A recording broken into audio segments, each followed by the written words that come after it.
Hi friends, ఈరోజు topic ఏంటి అంటే సర్కిల్లో ఏమేమి పార్ట్స్ ఉన్నాయో తెలుసుకుందాం. Radius, centre, chord, diameter, circumference. ఇక్కడ చూపిస్తున్న విధానంగా ఇది మనందరికీ తెలుసు.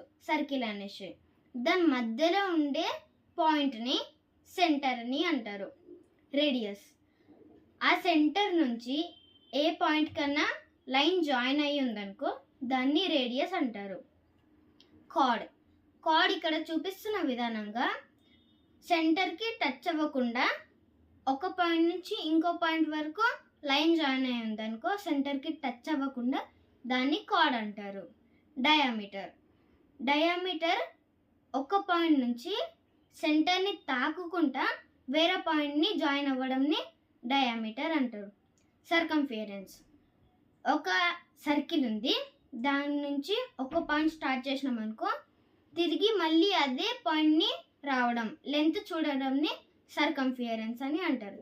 ప్లీజ్ మీకు నా ఎక్స్ప్లెనేషన్ నచ్చితే లైక్ చేసి కామెంట్ చేసి సబ్స్క్రైబ్ చేయండి. Thank you.